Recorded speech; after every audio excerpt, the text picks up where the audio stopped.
Mapagpalang araw po sa inyong lahat. Ngayon po ay araw ng Biyernes, ika-14 ng Agosto. Pakinggan po natin ngayon ang mabuting balita ng Panginoon. Pagbasa mula sa unang aklat ng mga kronika.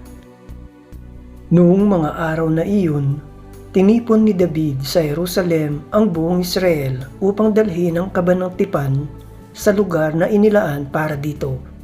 Tinipon din niya ang mga saserdote at mga Levita.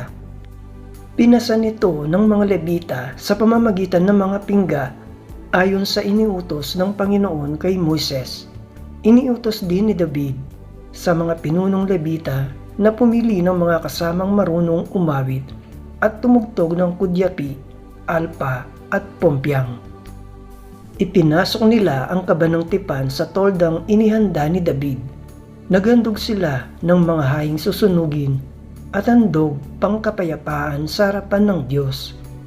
Matapos ang paghandog, binasbasan ni David ang mga tao sa ngalan ng Panginoon. Ang salita ng Diyos. Salamat sa Diyos. Salmong tugunan. Bumangon ka, Diyos na banal, sa tronong kaban ng tipan. Aming nabalita na nasa Bethlehem ang kaban ng tipan. Sa bukid ng ahar namin nasumpungan, ang aming sinabi, ang templo ng poon ay puntahan natin. Sa harap ng trono siya ay sambahin. Bumangon ka, Diyos na banal, sa tronong kaban ng tipan. Ang mga saserdote bayang maghayag ng iyong pagliligtas.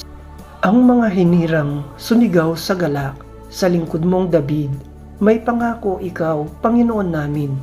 Ang piniling hari ay huwag mong itakwil. Bumangon ka, Diyos na banal, sa tronong kaban ng tipan.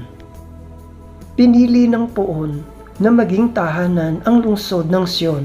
Ito ang wika niya. Doon ako titira panghabang panahon. Ang paghahari ko'y magmula roon. Bumangon ka, Diyos na banal, sa tronong kaban ng tipan.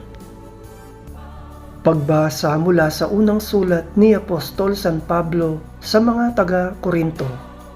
Mga kapatid, kapag napalitan na ng walang pagkabulok ang nabubulok at napalitan na ng walang kamatayan ang namamatay, matutupad ang nasasaad sa kasulatan. Nalupig na ang kamatayan, ganap na ang tagumpay. Nasaan o kamatayan ang iyong tagumpay? Nasaan o kamatayan ang iyong kamandag? Ang kamandag ng kamatayan ay ang kasalanan, at ang lakas ng kasalanan ay nagmumula sa kautusan. Magpasalamat tayo sa Diyos na nagbibigay sa atin ng tagumpay sa pamamagitan ng ating Panginoong Hesukristo. Ang salita ng Diyos. Salamat sa Diyos. Aleluya, aleluya, mapalad ang sumusunod sa salitang buhat sa Diyos at namumuhay ng angkop. Aleluya, aleluya. Ang mabuting balita ng Panginoon ayon kay San Lucas. Noong panahong iyon, samantalang nagsasalita si Jesus sa mga tao, may isang babaeng sumigaw mula sa karamihan at nagsabi sa kanya, mapalad ang babaeng nagdala sa inyo sa kanyang sinapupunan at nagpasuso sa inyo. Ngunit sumagot siya, higit na mapalad ang mga nakikinig sa salita ng Diyos at tumutupad nito.